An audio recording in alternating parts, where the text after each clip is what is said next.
ये चश्मा मुझे कोई आज नहीं लगा है, चश्मा मुझे 10वीं क्लास से चश्मा लग रखा है, लेकिन मैं लगाती ऐसे तभी हूँ जब मैं पढ़ाई करती हूँ या मैं कोई सिस्टम पे काम करती हूँ लैपटॉप पे, तब लगाती हूँ। लेकिन अभी मुझे डॉक्टर ने स्ट्रिक्टली मना किया है कि आप बिना चश्मा के नहीं रहेंगी, क्योंकि मेरी आंखें बहुत खराब हो चुकी हैं। अब मैं बिना चश्मा के देख रही हूँ तो मुझे कुछ नहीं दिख रहा है, मुझे कुछ भी नहीं दिख रहा है। आपके कमेंट क्या लग रहे हैं मुझे कुछ समझ में नहीं आ रहा है, इसलिए बेटा मुझे अब लगाना पड़ेगा ऐनक। हमारे यहाँ ऐनक बोलते हैं, ये 2 आंखें लगानी पड़ेंगी, मजबूरी हो गई है। विटामिन ए खाना पड़ेगा, विटामिन ए की भी कमी हो गई है, क्योंकि दृष्टि के लिए, आंखों के लिए, क्या आपकी आंखों के लिए विटामिन ए ही अच्छा होता है। मैम मैं आपसे गुस्सा हूं क्योंकि मेरा अपना नाम नहीं लेते हैं भाई, इनका नाम लेना बहुत जरूरी है। चलो इनका नाम लेना जरूरी है, तो इनका नाम क्या है? अखिलेश यादव, है ना। अब अखिलेश यादव जी आप चुनाव में बिजी हैं, आप यूपी के सीएम बनने जा रहे हैं, तो आपका नाम क्या ले लें हम? वैसे ही आचार संहिता लग गई है। चलो स्टार्ट करते हैं फिर आज का क्लास। सुनिए, एक तो मैंने आपकी सारी पीडीएफ कौन कौन सी बची हुई थी, क्योंकि आपने मेरे से डिमांड किया था मैम व्हाइट बैकग्राउंड में पीडीएफ दो, तो सारी बन गई, बस अपलोड होनी है, आज रात में हो जाएंगे आपके अपलोड। कौन कौन सी? एंडोक्राइन सिस्टम की पीडीएफ मैंने नहीं दी है अभी तक आपको, और एक केमिस्ट्री वाली। केमिस्ट्री में कौन चैप्टर था लास्ट? एटॉमिक स्ट्रक्चर था ना? नहीं, रेडियो एक्टिविटी एटॉमिक स्ट्रक्चर की दे चुकी हूं। रेडियो एक्टिविटी और एंडोक्राइन सिस्टम दोनों की मैंने बेटा आपकी जो पीडीएफ है वो व्हाइट बैकग्राउंड में, सफेद बैकग्राउंड में विद आंसर की बनवा के दी है टेक्निकल टीम को। वो या तो अब डाल देंगे या सुबह डाल देंगे। तो ये पीडीएफ का मेरा यहां तक बात खत्म हो चुकी है। मेरी पीडीएफ, अच्छा शैलेश यादव, सॉरी आपका नाम शैलेश, आपके जस्ट ऊपर अखिलेश यादव थे, सारे बेटा यादव यहीं आ गए हैं ना। चलो तो ये बात समझ में आ गई आपको, समझ लीजिएगा पीडीएफ का रोना खत्म। अब मैंने आपको कहा था कि हम एक आरआरसी ग्रुप डी और एनटीपीसी सीबीटी 2 वाले बच्चों के लिए एक किताब लाने वाले हैं, जिस किताब के अंदर सारे के सारे एक्सपेक्टेड क्वेश्चंस डाले हैं, कुछ प्रीवियस ईयर, क्योंकि जब तक प्रीवियस ईयर नहीं देखोगे आप आइडिया नहीं लगा पाओगे किस तरीके का कंटेंट इस किताब में है। कहा था ना मैंने। तो वो किताब की फाइनली प्रिंट होने चली गई है, लेकिन अभी जो आई है वो सिर्फ हिंदी मीडियम में आई है ना। अभी जो आई है वो सिर्फ हिंदी मीडियम में आई है, और क्योंकि ग्रुप डी का सीबीटी 2 का बच्चा, जो रेलवे वाला बच्चा है, वो मुझे लगता है 60 to 70% हिंदी मीडियम वाला है, इसलिए पहले हिंदी मीडियम में निकाला है, उसके बाद इंग्लिश मीडियम में निकालेंगे। ये जो किताब है ये आप हमारी एप्लीकेशन पे या वेबसाइट पे बुक वाले कॉलम में जाकर अभी से प्री बुकिंग ऑर्डर कर लेना, क्योंकि बेटा एक तो लॉकडाउन लग गया दिल्ली में, मान लो तुम सारी फैक्ट्रियां बंद हैं जहां पर किताबें छपती हैं वो, और दूसरा रीजन ये है कि बारिश का मौसम है। इस मौसम में ना ये कागज जो आता है ना, पेपर आता है, ये बहुत गीला होने के चांसेस रहते हैं, तो ये बहुत टफ काम है, मतलब इस समय में किताब प्रिंट करना, इस मॉइस्चर वाले में, नमी वाले महीने में, ये मौसम में। तीसरा रीजन, जब से ये लॉकडाउन का सीन हुआ है, पेपर इतना महंगा कर दिया इन लोगों ने, तो इसलिए पहले से ही मैं बता देती हूं अपनी प्री बुकिंग कर लेना। मैंने कहीं पर कोई पोस्टर नहीं डाला है अभी तक। उसका रीजन ये था कि मैं आपके बैच में सबसे पहले बताऊंगी, जो बच्चे एप्लीकेशन पर, मैंने यूट्यूब पे या कहीं पर भी सिंगल एक पोस्टर नहीं शेयर किया अभी तक, और जस्ट आधे घंटे पहले आपको एप्लीकेशन पे अपडेट किया है, जस्ट आधे घंटे पहले आपका एप्लीकेशन पे अपडेट किया है किताब को, क्योंकि सबसे पहले मैं ये खुशी आप लोगों से शेयर करना चाहती थी, इसीलिए मैं खुश भी हो रही हूं बहुत ज्यादा। और तीनों सब्जेक्ट सिर्फ साइंस नहीं है बेटा, तुम उस किताब के जो क्वेश्चंस और उसका सॉल्यूशन लगाओगे ना, तब आपको पता लगेगा क्वालिटी कंटेंट होता क्या है। और प्रीव्यू के लिए किताब पहले मत प्री बुक करना, पहले प्रीव्यू देखना, उसका 30 पेजेस का प्रीव्यू ऐसे ही डलवा दिया है मैंने, पहले वही देख लेना, ठीक है। तो पहले मैं ये चाहती हूं कि बाहर का बच्चे को ना मिले, जो मेरे एप्लीकेशन के बच्चे हैं, जो कोर्सेज के बच्चे हैं, उनको किताब मिल जाए, उनको किताब मिल जाए। क्योंकि कभी भी आप देखो वीकेंड लॉकडाउन लगी रहा है, किसी से समय इन्होंने लॉकडाउन लगवा दिया, फिर वो किताब पहुंचाना और किताब प्रिंट होना, फैक्ट्री से आना, वो बहुत मुश्किल हो जाता है। मेरी खुद की तो कोई फोटोकॉपी मशीन नहीं है मेरे पास, हम तो करवाते हैं बाहर से, तो उसके बाद ये हो जाएगा। इसलिए मतलब इससे बड़ा कुछ चीज नहीं है, मेरे हाथ में मार्कर है, मैं झूठ नहीं बोलती हूँ। ऐसे मैं झूठ बोलूं बात अलग है, लेकिन जब प्लेटफॉर्म पे चढ़ जाती हूँ उसके बाद मैं कभी झूठ नहीं बोलती हूँ। ऐसे थोड़ा बहुत झूठ बोलना पड़ता है, सच्चा इंसान वैसे कभी कोई मार खा जाता है लाइफ में, इसलिए इसलिए मैंने कहीं पर भी कोई पोस्टर शेयर नहीं किया, सिर्फ इसलिए कि मैं आप बच्चों को मान रही हूँ कि आप बच्चों को आज रात का कल का समय मिल जाए, परसों का भी समय मिल जाए, तो आप लोग पहले प्री बुक कर लो, उसके बाद हम ऑर्डर लेना बंद कर देंगे। पहले जो बच्चे होंगे उनको पहुंचा देंगे, उसके बाद दूसरे बच्चों को। तो ये आप लोगों के लिए है, और ये उस किताब का पहला पेज है कुछ इस तरीके से। सिर्फ अभी हिंदी मीडियम में बता देती हूँ, अंग्रेजी में नहीं आई है, अंग्रेजी मीडियम में बिल्कुल भी नहीं आई है। ये उस किताब का प्रीवियस कवर पेज है, फ्रंट पेज जब आपको मिलेगी इस तरीके से। आप सुनिएगा, इसमें सिर्फ आरआरबी ग्रुप डी लिखा हुआ है, लेकिन एनटीपीसी वाले बच्चे भी इस किताब को बिल्कुल परचेज करें। इसको अमाउंट भी बताऊंगी कितना अमाउंट है, ज्यादा अमाउंट नहीं है, कोरियर चार्ज के साथ ही बहुत कम रखा है मैंने आप लोगों के लिए। इसके अंदर 20 तो फुल लेंथ प्रैक्टिस सेट है, 20 प्रैक्टिस सेट है, 5 प्रीवियस ईयर है। पहले मैंने प्रीवियस ईयर सेट करवाए हैं कि भाई साहब प्रीवियस ईयर में क्या आया, पहले बच्चों को वो दो सॉल्यूशन के साथ। उसके बाद 20 फुल लेंथ प्रैक्टिस सेट है, और प्रैक्टिस सेट जब आप लगाओगे ना, आपको पता है ये एक मैंने पॉइंट ऐड करवाया, डिफिकल्टी वाइज मॉक टेस्ट। इसका मतलब क्या है, आसान क्वेश्चन, पहला मॉक टेस्ट थोड़ा आसान, फिर थोड़ा मॉडरेट, फिर थोड़ा हाई लेवल, फिर आसान, फिर ऐसे, मतलब आसान आसान आसान, moderate, high level high level high level, ऐसा मिलेगा आपको। सारे लेवल मिलेंगे इस किताब के अंदर, सारे लेवल मिलेंगे इस किताब के अंदर। और बहुत ही अब आप लोग लेने से पहले क्या करें, एक बार इसका प्रीव्यू है 30 पेज का, 30 पेज का प्रीव्यू जाकर देख लीजिएगा। उसके बाद आपको लगे कि हमने इसमें बेस्ट कंटेंट डाला है आपको, उसके बाद वो मॉक टेस्ट लगाना, ठीक है। यहां से प्रैक्टिस तो कर ही रहे हो, इसके साथ वो मॉक टेस्ट भी लगाना। अब किताब का जो पेजेस हैं वो है 387 या 389, टोटल पेजेस है 387 या 389। अब आप खुद सोच लो कि 389 पेजेस की प्राइस क्या होना चाहिए, है ना। तो ये मार्केट में जब आपको मिलेगी तो हो सकता है किताब वाला, देखो जो बुक स्टोर वाले होते हैं, कभी कोई 320 में देगा, कोई 330 में देगा, वो उनका है, टोटली उनका है, मुझे उनसे कोई लेना देना नहीं है। अपनी एप्लीकेशन से अगर आप लोग ले रहे हो, आपको 201 रुपया पे करना है, और वो भी विद कोरियर चार्ज। यकीन मानना, किसी किसी शहर में जाने में कोरियर चार्ज 90-90, 100 रुपए लग जाता है। अगर आप वेस्ट बंगाल, गैंगटोक, इधर से आप देखना, अगर जब कभी कोरियर करते हो ना, आप खुद पर्सनल एक्सपीरियंस लेना, है ना, खुद से आप अपना पर्सनल एक्सपीरियंस लेना। अरे बेटा साइंस नहीं है, 25 में से 25 नहीं, इसमें रीजनिंग, मैथ्स, करंट अफेयर सब है बेटा, सिर्फ साइंस नहीं है। सब जैसा पेपर आता है डिट्टो वैसा ही बनाया गया आपके लिए, समझ गए ये बात। तो ये किताब का प्राइस ये मानो कि आपका सिर्फ 120-130 रुपए ही है। कोरियर चार्ज जो है ना बेटा, वो क्या है, हमें मार देता है। कोरियर चार्ज, मेरी तो कंपनी नहीं है ना कोरियर, अगर मेरी कंपनी होती तो मैं तो इसको 100 रुपए में निकाल देती। कोरियर चार्ज कहीं कहीं 90 रुपए, कहीं, और लॉकडाउन में तो कोरियर वैसे भी महंगा हो जाता है, हर चीज महंगी हो जाती है। लेकिन मैंने बच्चों को कह रखा था पहले ही कि इसका प्राइस कम होना है, तो वही बात है। अब आपकी मर्जी है, आपको लेना है ले लीजिए, आपको मार्केट में आने में भी टाइम लगेगा इसको, क्योंकि अभी फिलहाल मैं सच बता रही हूँ कि उन्हीं बच्चों को देनी है जो एप्लीकेशन पर हैं, हमारे हमसे जो पढ़ रहे हैं उनका, ठीक है। तो ये आपका 201 रुपए का किताब है, परचेज कर लीजिएगा। एप्लीकेशन वाले बुक वाले कॉलम में जाकर प्री बुकिंग, अभी सिर्फ प्री बुकिंग हो रही है बच्चा। आपके पास कब आना स्टार्ट होएगी, हमारे पास किताब आएगी सैटरडे संडे में प्रिंट होके, शनिवार इतवार को, तो अगले सोमवार से आपके पास पहुंचना शुरू हो जाएगी।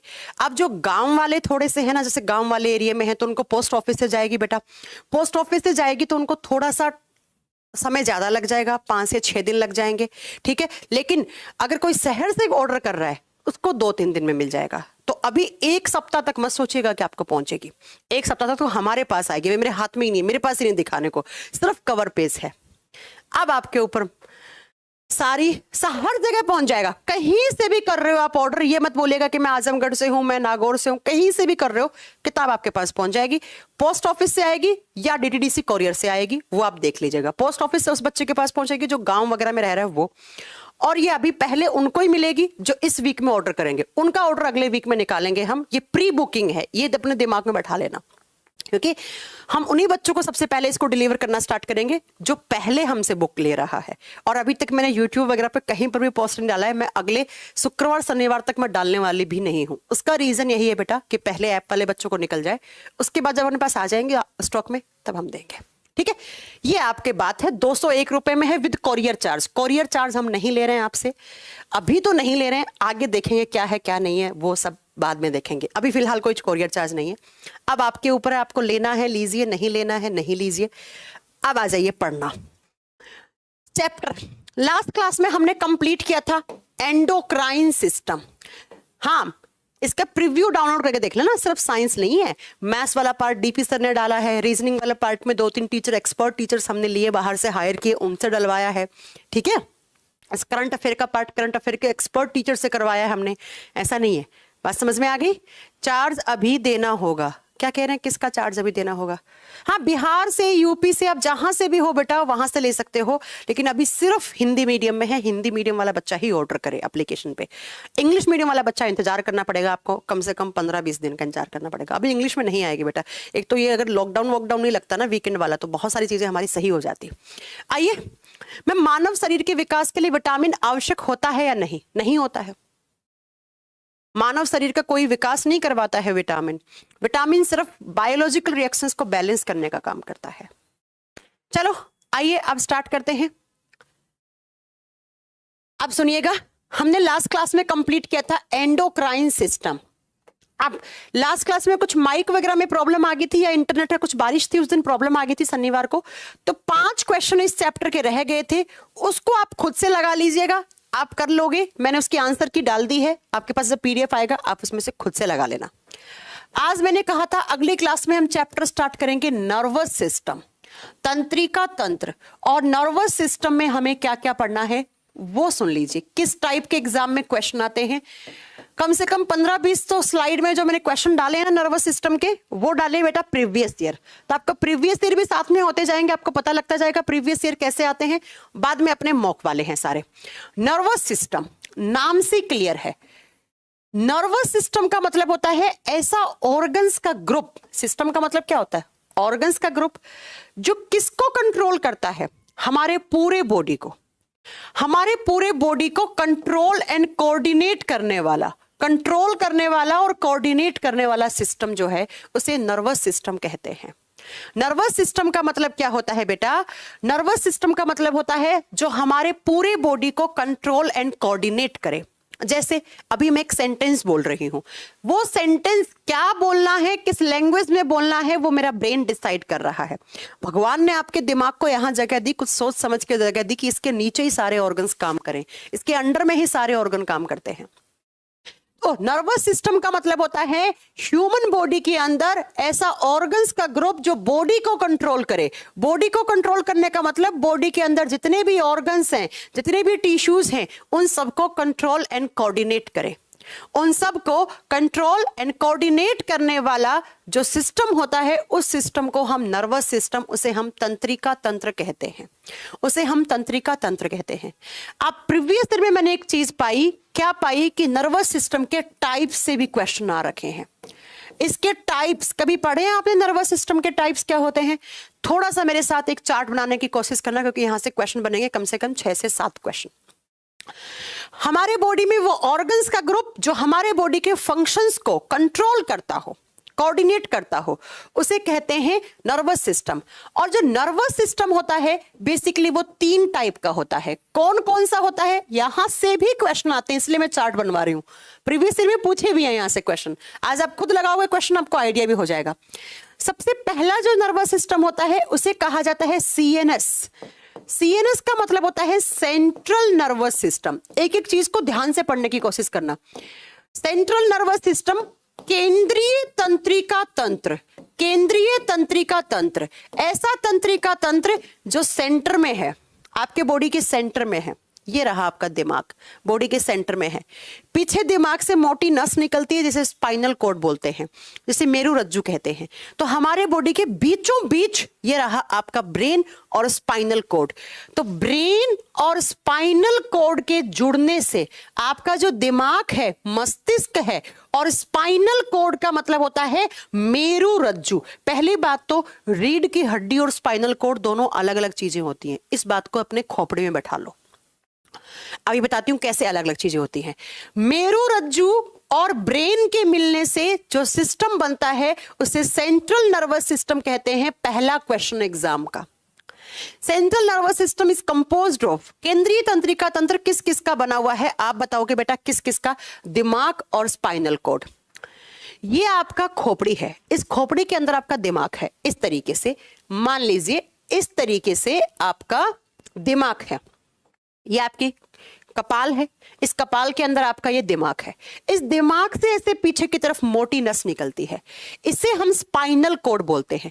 इस स्पाइनल कॉर्ड को प्रोटेक्शन देने के लिए यहां हड्डियां लगी हुई होती हैं, छोटी छोटी, कितनी? 26 हड्डियां लगी हुई होती हैं, और इन हड्डियों को एक साथ कहा जाता है बैकबोन, रीढ़ की हड्डी। तो रीढ़ की हड्डी और मेरुरज्जु दोनों अलग अलग चीजें हैं, ठीक है? एक बार सुन लीजिए ध्यान से फिर से कि ब्रेन कहां पर है? इस क्रैनियम के अंदर है। ये ब्रेन है, ब्रेन से पीछे की तरफ एक मोटी नस निकलती है जिसे आप स्पाइनल कॉर्ड या मेरुरज्जु कहते हैं। इस मेरुरज्जु को प्रोटेक्शन देने के लिए, ये बहुत सॉफ्ट होती है, इसको सुरक्षा देने के लिए दोनों तरफ इसके हड्डियां लगी हुई होती हैं। टोटल कितनी? 26 हड्डी। रीढ़ की हड्डी एक नहीं होती है, 26 हड्डियों से मिलकर बनी हुई होती है रीढ़ की हड्डी। तो इसे बैकबोन कहते हैं, ये जो 26 हड्डियां हैं इन्हें, और ये जो नस निकल रही है ना, इसे स्पाइनल कॉर्ड कहते हैं।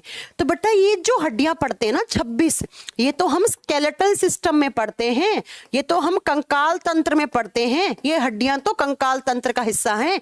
लेकिन ये जो मोटी नस पढ़ रहे हैं ना, ये बेटा जिस सिस्टम में आती है उसे सेंट्रल नर्वस सिस्टम कहा जाता है, उसे केंद्रीय तंत्रिका तंत्र कहा जाता है। बात समझ में आ गई मेरी? बात समझ में आ गई मेरी, है ना?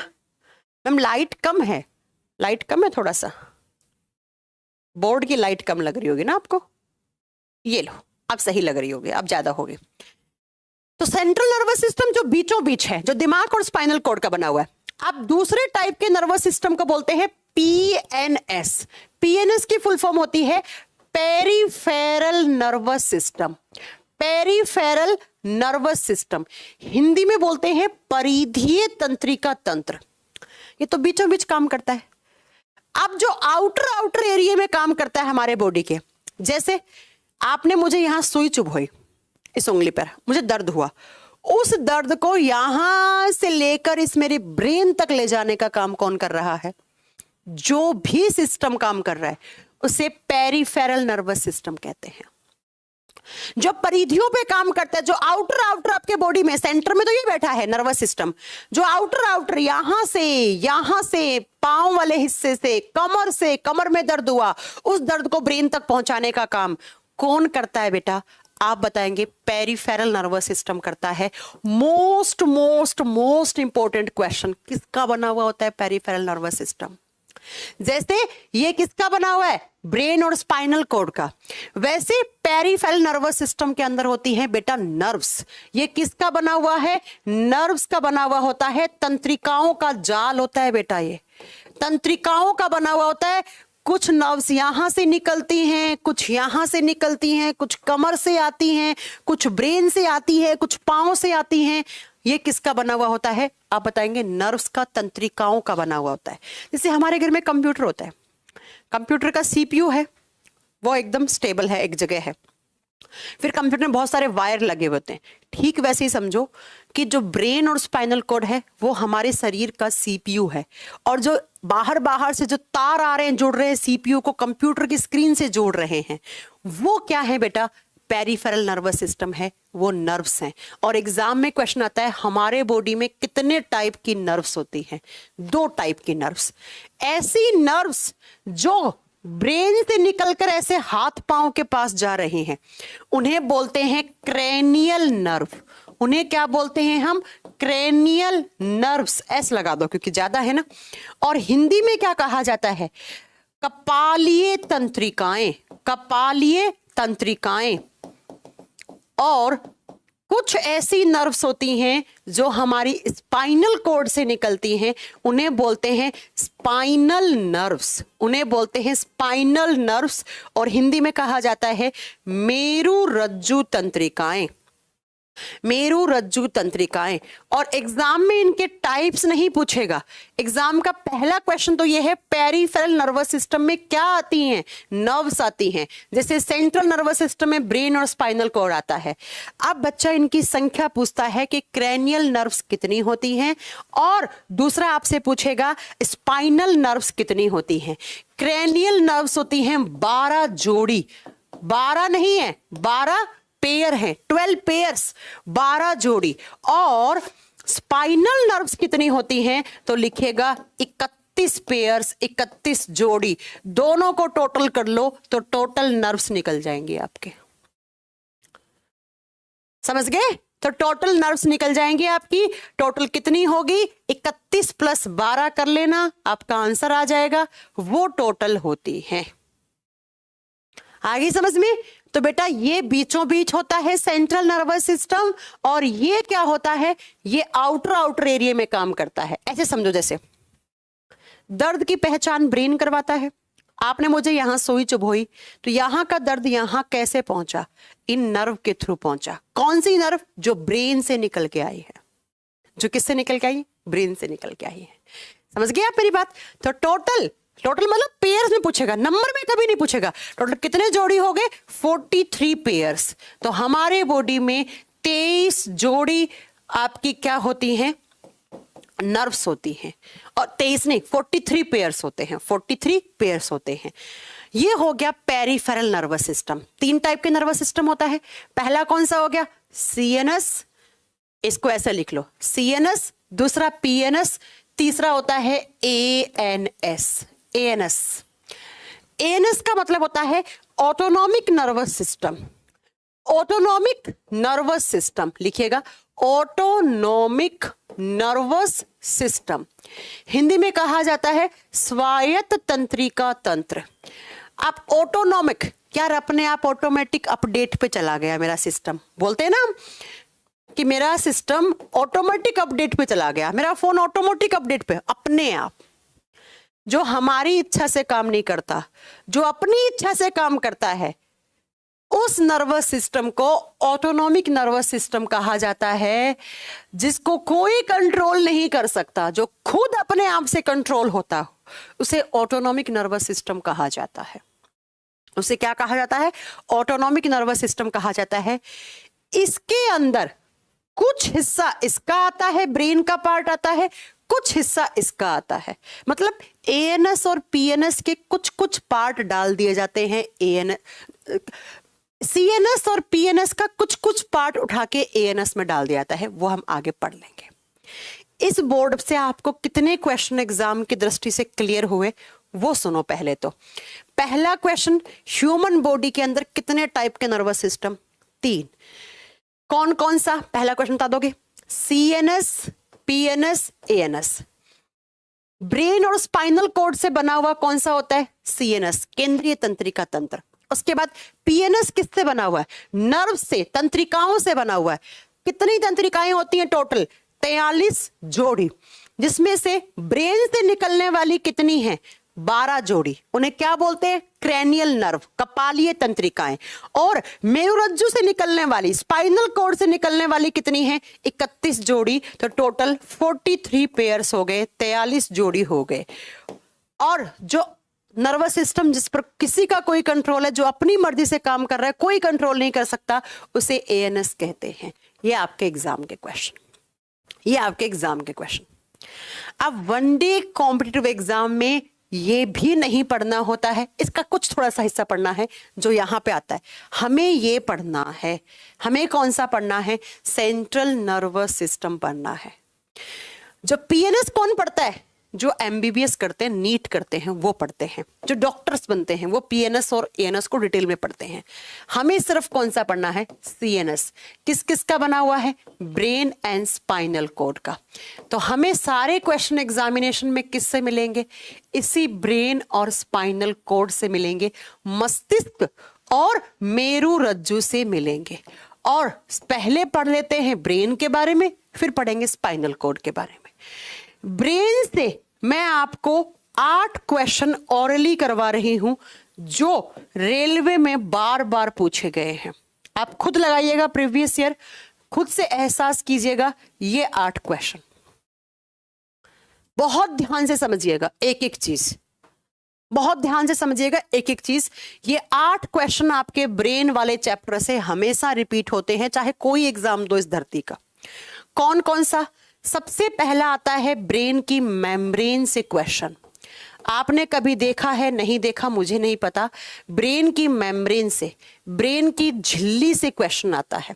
बाकी के एक बार रफ कर दूं, आप नंबरिंग डालते रहिए, ठीक है, आप नंबरिंग डालते रहिए, मैं बाकी के हटा देती हूं। पहला क्वेश्चन आता है ब्रेन की मेम्ब्रेन से। मेम्ब्रेन का मतलब क्या है? दिमाग के चारों तरफ एक झिल्ली रहती है जो दिमाग को प्रोटेक्शन देती है, जो दिमाग को सुरक्षा देती है।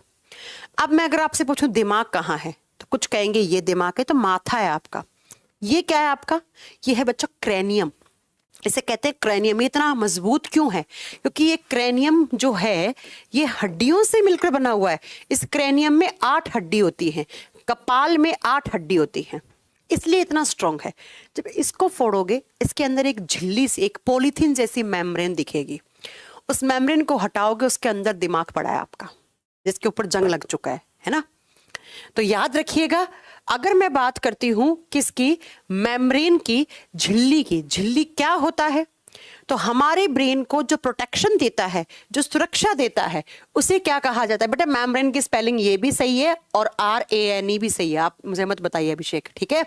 मेम्ब्रेन की स्पेलिंग ये भी सही होती है, या फिर आप इसे ऐसे भी लिख सकते हो, मेम्ब्रेन को इस तरीके से भी लिख सकते हो, दोनों ही स्पेलिंग सही होती है मेम्ब्रेन की, है ना। जब बात करते हैं मेम्ब्रेन की, तो दिमाग के चारों तरफ जो झिल्ली लगी हुई है, जो हमें बचाती है इन्फेक्शन से, उसे मेम्ब्रेन बोलते हैं ब्रेन का। इसका नाम क्या रखा गया है? पहला क्वेश्चन यहां से आता है, इसका नाम होता है मेनिंजिस। ब्रेन के चारों तरफ जो पॉलीथिन जैसी स्ट्रक्चर लगी है, उसे मेनिंजिस कहा जाता है। उसे क्या कहा जाता है बेटा? मेनिंजिस कहा जाता है। मैम कमेंट भी पढ़ लो, तो पढ़ा आप लो, मैं कमेंट पढ़ लेती हूं, आप पढ़ा लीजिए, यही हो सकता है। तो पहला क्वेश्चन आ गया आपसे कि दिमाग के चारों तरफ जो झिल्ली होती है उसे क्या बोलते हैं? मेनिंजिस। अब ये मेनिंजिस अकेली मेनिंजिस नहीं है बेटा, है ना। मेनिंजिस जो है वो 3 मेम्ब्रेन से बनी हुई है, इस तरीके से 3 झिल्लियां होती हैं, 1 2 3। इन तीनों लेयर को जब मिलाते हो, जब इन तीनों परत को मिलाते हो, तब आपका मेनिंजिस बनता है। तो दूसरा क्वेश्चन यहां से उठाता है एग्जामिनर कि ये 3 परतों के नाम क्या क्या हैं। 3 टाइप की नहीं होगी मेनिंजिस, आप गलत बोल रहे हैं, 3 टाइप की नहीं, 3 लेयर से मेनिंजिस बना है, ऐसे कहो बेटा। कौन कौन सी? सबसे अंदर वाली है उसे कहते हैं पियामीटर, उसे क्या कहा जाता है? पियामेटर कहा जाता है, ठीक है। हिंदी में सेम नाम है बेटा, पियामेटर कहा जाएगा सबसे अंदर वाली को, पियामेटर। वैसे तो ऐसे ही आएगा, हिंदी में भी लिखा हुआ, अंग्रेजी वाला ही। जो बीच वाला होता है उसे कहा जाता है आर्कनोइड, आर्केनोइड। और सबसे बाहर वाला होता है, इसे कहा जाता है ड्यूरामेटर, ड्यूरामेटर। ये लो, इन 3 लेयर से मिलकर बना हुआ है मेनिंजिस।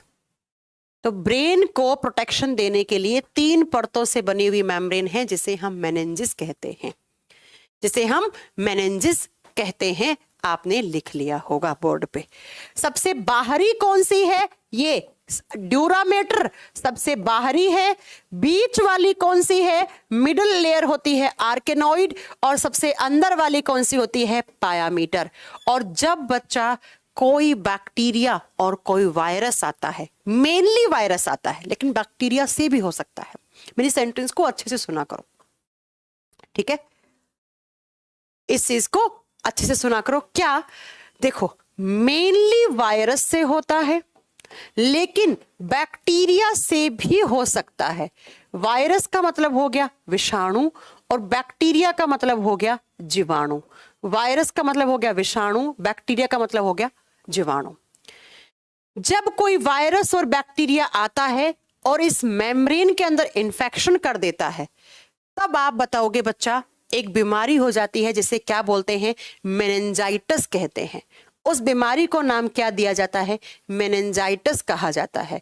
तो अगर आपसे कभी क्वेश्चन पूछ लिया एग्जाम में कि मेनिंजाइटिस रोग किस ऑर्गन से रिलेटेड है, तो क्या बताएंगे आप? इस अभिषेक द्विवेदी को पहले तो यहां से ब्लॉक करो बेटा। आपका कुछ प्रॉब्लम है क्या अभिषेक? कुछ प्रॉब्लम है आपका? है तो वो बताइए।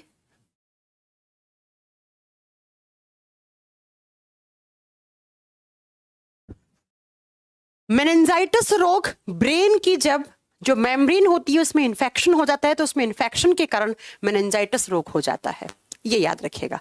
हो गया पहला क्वेश्चन, तो मेम्ब्रेन से पूछेगा। अगला क्वेश्चन आता है, वो आता है ब्रेन का। मैंने कहा ना 8 क्वेश्चन बहुत रिपीट होते हैं। दूसरा क्वेश्चन जो होता है वो अक्सर पूछा जाता है यहां से ब्रेन के सबसे बड़े पार्ट से और सबसे छोटे पार्ट से, है ना? सबसे बड़े पार्ट से और सबसे छोटे पार्ट से क्वेश्चन आता है कि ब्रेन का लार्जेस्ट पार्ट कौन सा है? ब्रेन का लार्जेस्ट पार्ट, सबसे बड़ा भाग, सबसे बड़ा भाग, लार्जेस्ट पार्ट कौन सा है? अब हमारा ब्रेन 3 हिस्से में बंटा हुआ होता है। 3 हिस्से में कौन कौन सा? मैं जब ब्रेन के पार्ट्स की बात करती हूं तो सबसे आगे वाला ब्रेन होता है, उसे कहा जाता है फोर ब्रेन। ये वाला, ये आगे वाला दिमाग, इसे बोला जाता है अग्र मस्तिष्क। इसे कहा जाता है अग्र मस्तिष्क, फोर ब्रेन, फोर ब्रेन। और जो बीच में होता है कुछ यहां वाला, उसे कहा जाता है मिड ब्रेन।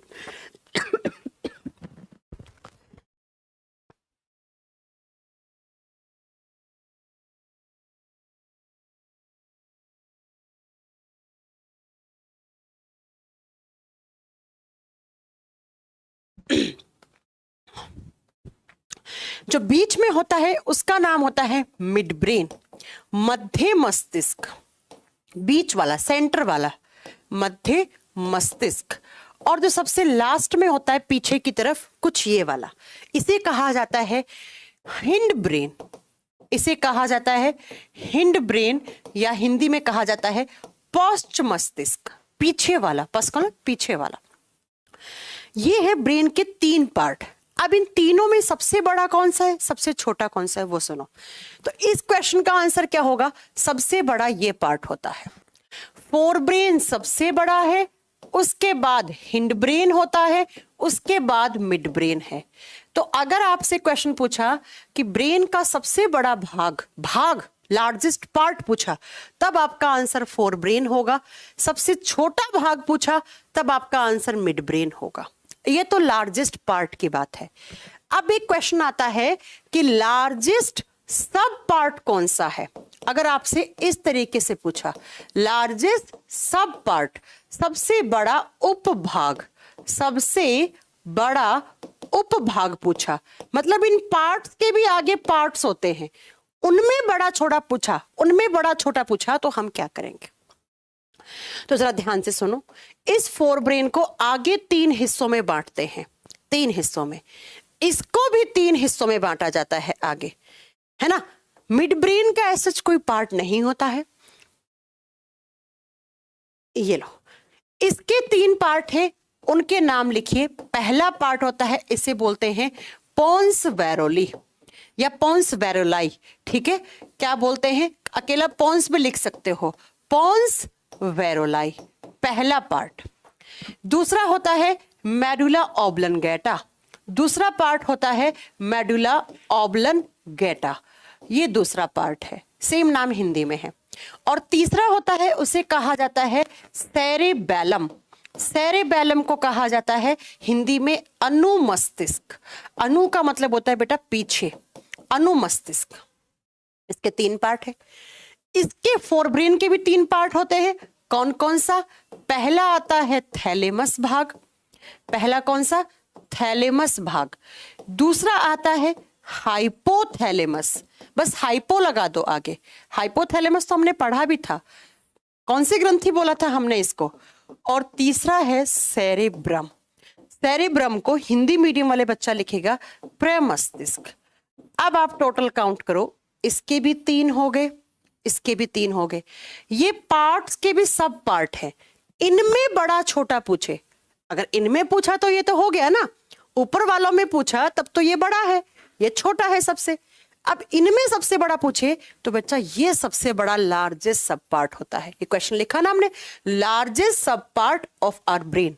हमारे ब्रेन का सबसे बड़ा उपभाग कौन सा है? सेरेब्रम।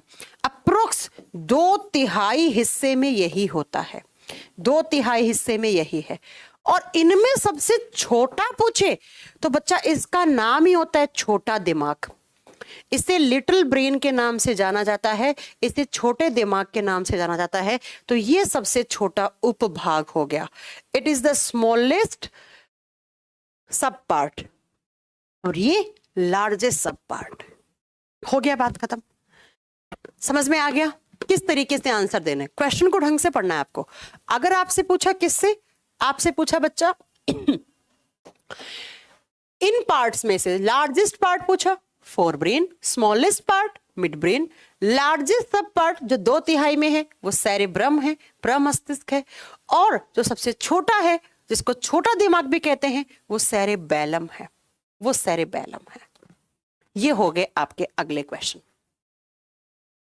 कवरिंग का क्वेश्चन हो गया एग्जाम में आ जाए तो।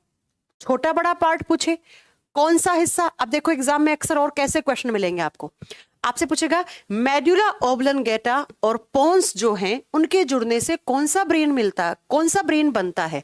तो ये वाला ब्रेन बनता है। आपसे पूछेगा थैलेमस, हाइपोथैलेमस, सेरेब्रम ये किसके पार्ट हैं? तो बच्चा ये फोर ब्रेन के पार्ट हैं। या तो पूछेगा कौन सा पार्ट एक फोर ब्रेन का है, या पूछेगा कौन सा एक पार्ट फोर ब्रेन का नहीं है। 3 इसका डाल दिया, 1 इसका डाल दिया तो इसके वाला नहीं होगा, है ना। इस तरीके से क्वेश्चन कभी कभी आ जाता है बच्चा। इस तरीके से कभी कभी क्वेश्चन एग्जाम में पूछ लिया जाता है इन पार्ट्स और सब पार्ट से, भाग और उपभाग से। तो कवरिंग और पार्ट के नाम याद रखने हैं आपको। ये दूसरा क्वेश्चन हो गया। जो आपके मैंने 8 क्वेश्चन बताए हैं उनमें से जो एग्जाम में आता है। तीसरा क्वेश्चन जो आता है एग्जाम में वो आता है बच्चा एक एल्कोहल कंजप्शन वाले पार्ट से, कि जब आप ज्यादा एल्कोहल ले लेते हैं, ज्यादा शराब ले लेते हैं तो उसका प्रभाव हमारे ब्रेन के किस हिस्से पे ज्यादा पड़ता है। मतलब कौन सा पार्ट है जो कंप्लीटली थोड़ा सा हिल जाता है आपका। हिलने का मतलब क्या है बच्चा? हाँ, अभी ब्रेन स्टेम की बात करेंगे। ब्रेन स्टेम अभी बात नहीं की है बच्चा। कहराज काला है ना, अभी बात नहीं की है बच्चा, उसकी बात करेंगे। एल्कोहल, ज्यादा शराब लेने से, अपन बोलते हैं ना डोंट ड्रिंक एंड ड्राइव, है ना, क्योंकि ज्यादा शराब पी लेने से आप गाड़ी का बैलेंस नहीं कर पाते हैं, इसलिए डोंट ड्रिंक एंड ड्राइव कहा जाता है। जब आपने ज्यादा शराब ली है तो शराब लेने से आपका जो छोटा दिमाग है, सेरेबेलम है, इसी को तो छोटा दिमाग बोला, हिंदी में क्या बोलते हैं हम इसको? अनुमस्तिष्क, ये थोड़ी देर के लिए डीएक्टिवेट हो जाता है। ये अगला क्वेश्चन जो सबसे ज्यादा रिपीटेड क्वेश्चन है। अगला क्वेश्चन क्या कि ज्यादा अल्कोहल लेने से हमारे ब्रेन के किस हिस्से पे ज्यादा फर्क पड़ता है? तो वो कौन सा हिस्सा हो गया? सेरेबेलम। सेरेबेलम ऑप्शन में ना हो तब आपकी आंखें ऑप्शन ढूंढेंगी थैलेमस को। थैलेमस पर भी पड़ता है प्रभाव, लेकिन हमेशा प्रायोरिटी, प्राथमिकता किसको देनी है? इसको। अब ऐसा ही क्यों? क्योंकि बच्चा यही सेरेबेलम आपका बॉडी बैलेंसिंग का काम करता है। यही सेरेबेलम बॉडी बैलेंसिंग का काम करता है, शरीर का संतुलन बना के रखने का काम करता है। शरीर का संतुलन या शरीर पर संतुलन। अभी मैं एकदम सीधी खड़ी हूं, मैं गिर नहीं रही क्योंकि मेरा सेरेबेलम अभी ठीक है। आप भी बैठ के पढ़ रहे होंगे बढ़िया चेयर पे या अपने बेड पे बैठे होंगे, है ना, तो आप भी नहीं गिर रहे हैं क्योंकि आपका और मेरा दोनों का सेरेबेलम अभी तक ठीक है। तो हमारे बॉडी का जो बैलेंसिंग है वो बैलेंसिंग कौन कर रहा है? ये छोटा दिमाग जो यहां होता है ये कर रहा है बच्चा। अब आपने ले ली अल्कोहल, तो अल्कोहल लेने से, शराब पीने से कुछ देर के लिए ये सेरेबेलम है ये डीएक्टिवेट हो जाता है, मतलब ये अपना काम प्रॉपर से नहीं कर पाएगा। और जब ये काम प्रॉपर से नहीं करेगा तो क्या बॉडी का बैलेंसिंग सही से बनेगा? नहीं बनेगा बॉडी का बैलेंसिंग सही से। इसीलिए कहा जाता है डोंट ड्रिंक एंड ड्राइव, क्योंकि आपका सेरेबेलम अभी काम नहीं कर रहा है। जब आपका खुद का बैलेंस नहीं बन पा रहा है तो आप गाड़ी का बैलेंस नहीं बना सकते, आपकी वजह से सामने वाले गाड़ी टकरा सकती है और आपका एक्सीडेंट हो सकता है। ठीक है, तो ये अगला क्वेश्चन एग्जाम का। तो जब बहुत ज्यादा पी लेते हैं, मतलब बहुत ज्यादा शराब ले लेते हैं, तब बच्चा थैलेमस भी उनका डीएक्टिवेट होने लग जाता है। वो एक सुप्रीम कंडीशन होती है ना। लेकिन हमें हमेशा ऑप्शन में ये मिलेगा ही मिलेगा सेरेबेलम, तो हम इसे ठीक कर देंगे। हो गया, चलो अगला चलते हैं। ये आपके चौथा तीसरा क्वेश्चन हो गया। 3 मानो तो 3, 4 मानो तो 4 मान लीजिएगा इसको। अगला जो क्वेश्चन आता है वो आता है एक मेमोरी से, कि आपकी जो मेमोरी पावर होती है, याददाश्त बन रही है, या पूछेगा विल पावर। विल पावर का मतलब होता है इच्छा शक्ति, मैं कर सकता हूं हर चीज को, विल पावर। या आपकी विजडम पावर, विजडम पावर या इंटेलिजेंस। ये सारे क्वेश्चन अगर ऑप्शन में आ रहे हैं ना, इंटेलिजेंस से भी आ जाए, बुद्धिमान, बुद्धिमता, याददाश्त बनना, याददाश्त का स्टोर होना, विल पावर, इच्छा शक्ति, कैलकुलेशन कैसी है आपकी, कैलकुलेशन कैसी है, अच्छी है, खराब है, आपका मैथ्स कैसा है, आपका रीजनिंग कैसा है, आपकी याददाश्त कैसी है, और इसके अलावा आपकी इमेजिन करने की कैपेसिटी कैसी है, इमेजिनेशन कैसा है आपका, है ना, या क्रिएटिविटी कैसी है, रचनात्मक कैसी है आपकी शक्ति। ये सारा का सारा एक ही ब्रेन का हिस्सा करता है बच्चा। इन सबका सेंटर एक ही है, और कौन सा ब्रेन का हिस्सा, इन सबका आंसर एक ही होगा, दैट इज सेरेब्रम। कंफ्यूज नहीं होना है, ये सेरेब्रम है, ये प्रमस्तिष्क है, सेरेब्रम है, ऊपर वाला सेरेबेलम है। इन सब का क्वेश्चन आए तो इन सब का एक ही सेंटर है। क्या याददाश्त कहां बन रही है, क्वेश्चन आ जाए, बोलोगे सेरेब्रम में। विल पावर का सेंटर कौन सा है, इच्छा शक्ति का कौन सा सेंटर है, सेरेब्रम। विजडम पावर का, इंटेलिजेंस का, कैलकुलेशन का, इमेजिनेशन का, क्रिएटिविटी का, इन सब का केंद्र कौन सा ब्रेन माना गया है, इन सब का जो सेंटर है वो कौन सा माना गया है, सेरेब्रम, प्रमस्तिष्क माना गया है। बता दोगे, सारे क्वेश्चन आ गए तो ये हो गया। मैं बहुत मेन एकदम क्रीम वाले जो चैप्टर के क्वेश्चन है ना वो करवा रही हूँ। समझ में तो आ रही है ना सारी चीजें, कोई प्रॉब्लम तो नहीं हो रही है? हाँ, कोई प्रॉब्लम तो नहीं हो रही है। चलो अगले क्वेश्चन पे चलते हैं। नेक्स्ट क्वेश्चन जो आता है अगला, समझ में आ रही है ना? हाँ, प्रैक्टिस करेंगे अभी अमित, अभी प्रैक्टिस करेंगे। थोड़ा तो पता होना चाहिए ना चैप्टर के बारे में, क्या पढ़ रहे हैं, कैसे क्वेश्चन आते हैं, उसके बाद प्रैक्टिस करेंगे। ये क्वेश्चन प्रैक्टिस करवाने के लिए ही लेकर आई हूं मैं ये सब। ये एक झटके में लगा दोगे ऐसे क्वेश्चन अगर आपने ये कॉन्सेप्ट पढ़ लिया अच्छे से तो।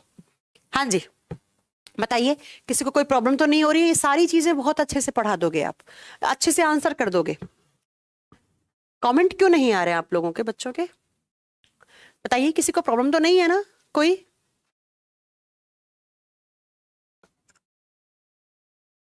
ठीक चल रहा है एकदम? साउंड वन प्रॉपर आ रही है? चलो फिर आगे स्टार्ट करते हैं। कोई प्रॉब्लम नहीं है, चलो ठीक चल रहा है। नोट डाउन कर रहे हो, साथ में लिख रहे हो सारी चीजें? ठीक है, ओके है सब। आइए अब अगला क्वेश्चन आता है। आपको भूख लगी, हंगर, भूख लगना। ये क्वेश्चन तो बहुत बार रिपीट हुआ है।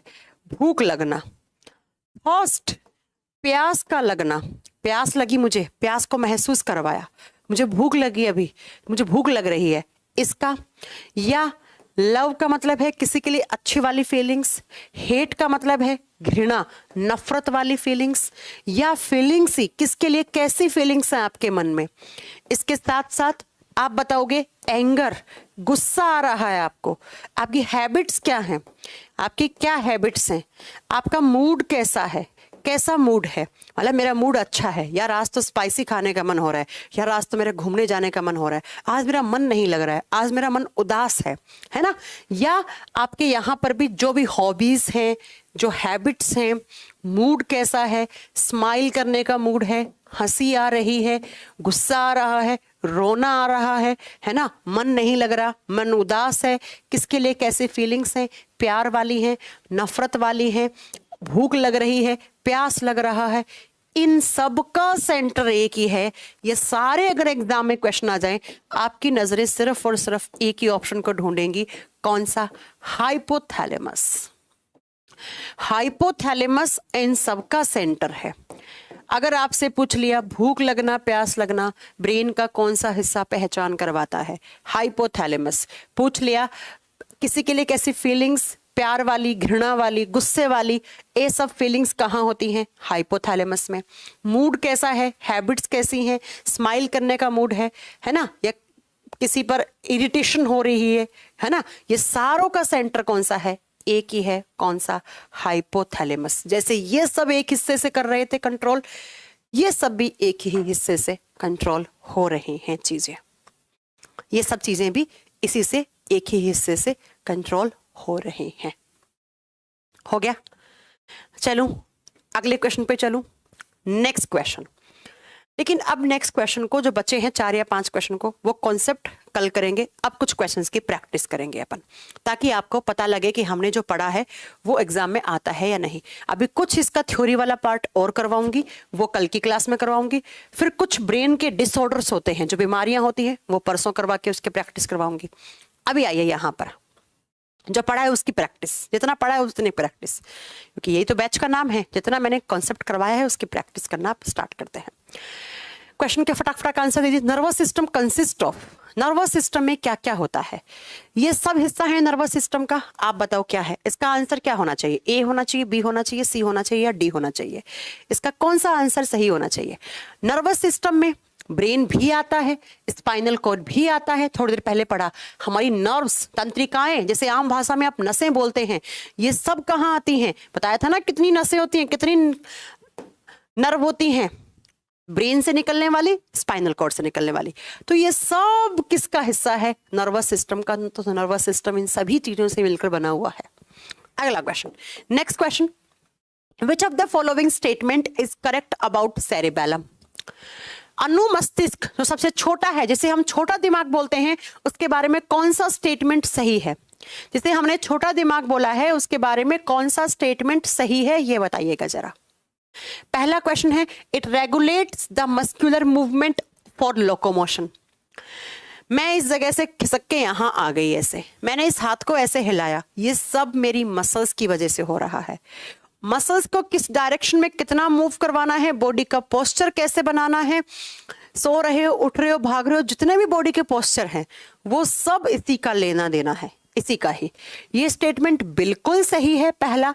दूसरा है, it is a part of brain, यह मस्तिष्क का एक भाग है, पार्ट नहीं है, सब पार्ट है। तो ये तो गलत हो गया, है ना। वैसे इसको काउंट भी कर सकते हैं। अच्छा, अब ऑप्शन में देखो, ऑप्शन अपने पास 2 ही है। एक ऑप्शन है बोथ वाला, एक है नाइदर ए और neither A and nor be. तो ये तो हो नहीं सकता, क्योंकि ए वाला ऑप्शन ठीक है। अब हमें सी ऑप्शन को ठीक करना पड़ेगा। दोनों ही ऑप्शन ठीक हैं। सेरेबेलम जो छोटा दिमाग होता है, एक तो बॉडी के बैलेंस को करता है कंट्रोल, बॉडी के शरीर का जितना भी संतुलन होता है वो इसकी वजह से होता है।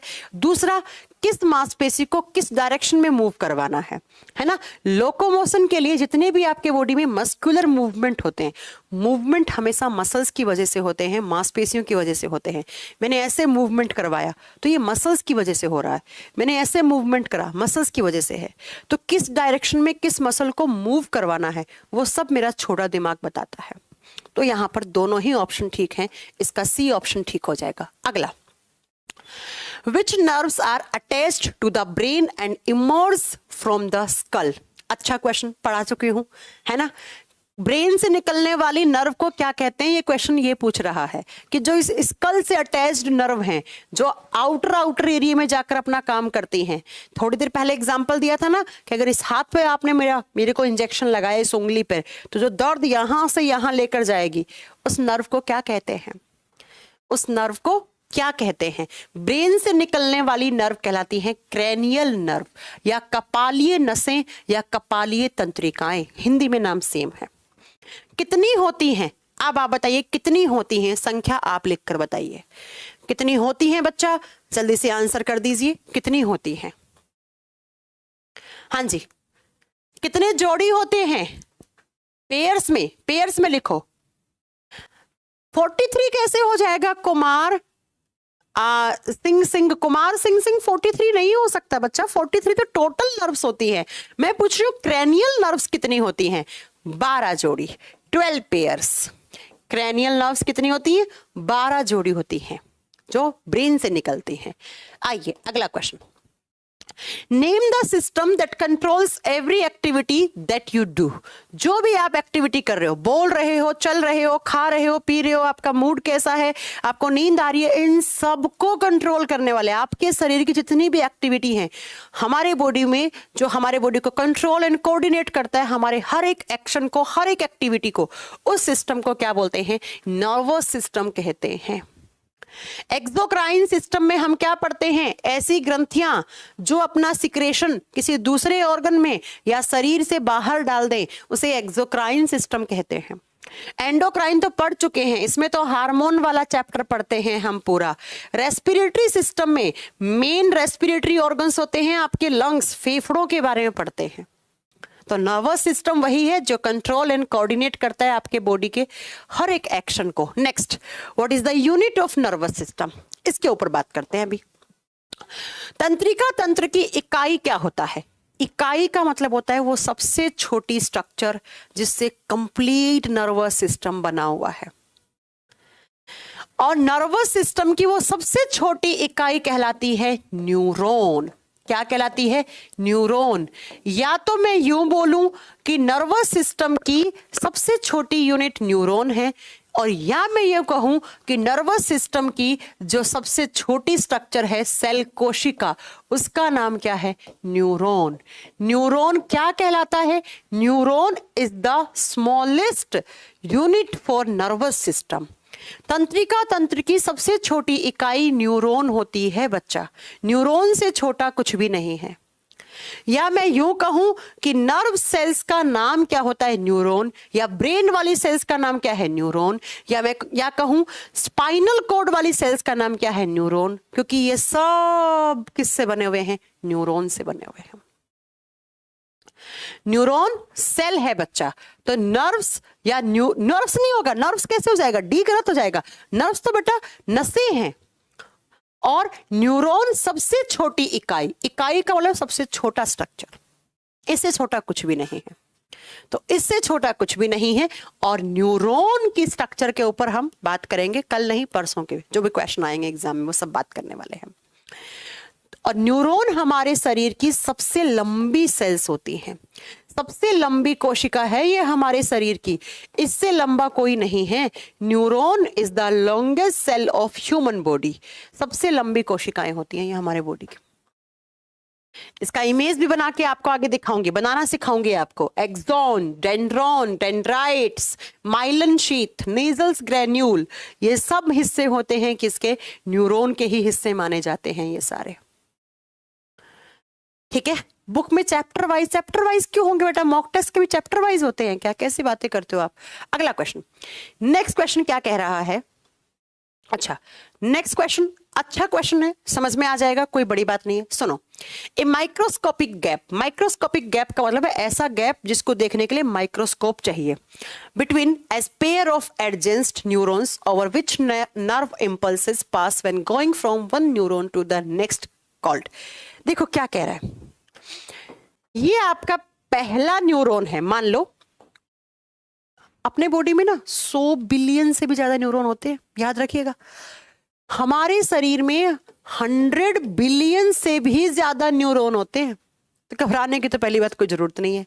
ठीक है, ये पहला न्यूरॉन है, मान लो आपका कि ये पहला न्यूरॉन है, इस तरीके से इससे ब्रांचेस निकली हुई हैं, ये इसका एक्सोन वाला पार्ट है, ये इसका लास्ट टर्मिनल है। ये इस न्यूरॉन का ये वाला हिस्सा आखिरी हिस्सा है, यहीं से एक दूसरा न्यूरॉन स्टार्ट हो गया। क्या कह रहा है? एक न्यूरॉन का आखिरी हिस्सा, दूसरे न्यूरॉन का शुरुआती हिस्सा क्या कहलाता है? क्वेश्चन ये पूछ रहा है, बहुत इंपॉर्टेंट क्वेश्चन है, हर एग्जाम में पूछा जाता है। एक न्यूरॉन खत्म हुआ, दूसरा न्यूरॉन शुरू हुआ, तो ये जो बीच का गैप है, इतना छोटा गैप होता है जिसको देखने के लिए इलेक्ट्रॉन माइक्रोस्कोप चाहिए। उसी माइक्रोस्कोपिक गैप को कहा जाता है साइनेप्स। साइनेप्स एरिया कहा जाता है। इस क्वेश्चन का आंसर बी होगा। कोई सी बोल रहा है, कोई डी बोल रहा है, कोई ए बोल रहा है, सब गलत आंसर दे रहे हैं। एक न्यूरॉन का आखिरी हिस्सा, दूसरा न्यूरॉन यहां से स्टार्ट हो रहा है, तो उनके बीच का ये जो गैप है हिंदी में सिनेप्स क्षेत्र कहा जाता है, इंग्लिश में साइनेप्स एरिया या साइनेप्स गैप कहा जाता है इसे। तो अपनी नोटबुक में इसे नोट कीजिए कि साइनेप्स दो न्यूरॉन के बीच का माइक्रोस्कोपिक गैप है। पहला न्यूरॉन खत्म हो रहा है वहां से एंड दूसरा न्यूरॉन शुरू हो रहा है, तो उस गैप को साइनेप्स कहा जाता है ना? सही है, कर दोगे? मैं अभी न्यूरॉन की स्ट्रक्चर आपको पढ़ाऊंगी, इसे जो क्वेश्चन आते हैं मैं बताऊंगी एक्सोन क्या होता है। एक्सोन तो ये जो ट्यूब बनाई है ना, इसे सिलेंड्रिकल ट्यूब, इसे एक्सोन कहा जाता है बच्चा, इसे एक्सोन कहा जाता है। हो गया? एक्सोन नहीं होगा, एक्सोन ये लंबी सी जो नली है, ये ट्यूब है, इसे एक्सोन कहा जाता है बच्चा, इसे एक्सोन कहा जाता है। जबकि आपसे क्या पूछा, एक खत्म दूसरा शुरू, उसके बीच का गैप क्या कहलाता है? आप बताओ कि बच्चा, साइनेप्स गैप कहलाता है। अगला क्वेश्चन, नेक्स्ट क्वेश्चन क्या कह रहा है? In our body involuntary actions are controlled by. खैर ये कल की क्लास में आ जाएगा वापस, बस आज की क्लास यहीं तक है। इनवॉलेंट्री रिएक्शंस को हम कल पढ़ाएंगे, क्योंकि अभी मेरे स्टूडियो से ही दूसरे टीचर की क्लास है, तो ये आपकी आज की क्लास यहीं तक है। बाकी ये इनवॉलेंट्री एक्शंस के बारे में कल बात करेंगे, है ना? 6 का आंसर नहीं बताया, बता तो दिया 6 का आंसर। साइनेप्स होगा, ये होगा 6 का आंसर। राहुल, ये होगा। राहुल है या कौन है? गिरीश कुमार, है ना? ये पहले कल हम इनवॉलेंट्री एक्शंस के बारे में बात करेंगे, ब्रेन स्टेम के बारे में बात करेंगे, ये सारी बातें कल पढ़ाई जाएंगी। उसके बाद इन क्वेश्चंस की बाकी प्रैक्टिस करवाई जाएगी आपको। ये आपकी आज की क्लास है। आज भले ही हमने कॉन्सेप्ट पढ़ा, लेकिन यही कॉन्सेप्ट कल प्रैक्टिस में काम आएगा। कल प्रैक्टिस ज्यादा पढ़ेंगे, कल प्रैक्टिस ज्यादा करेंगे, ठीक है? सनी, अगर आपको सिर्फ बायोलॉजी के क्वेश्चंस के प्रैक्टिस करनी है तो आप वो किताब रखिए, और अगर आपको पूरा मॉक टेस्ट लगाना है तो आप इसको ले लीजिए। कोई जोर जबरदस्ती थोड़ी है बेटा। केमिस्ट्री कब से शुरू होगी? शुरू का केमिस्ट्री की क्लासेस तो ले चुकी हूँ बहुत सारी। शुरू का मतलब क्या होता है राजा पटेल?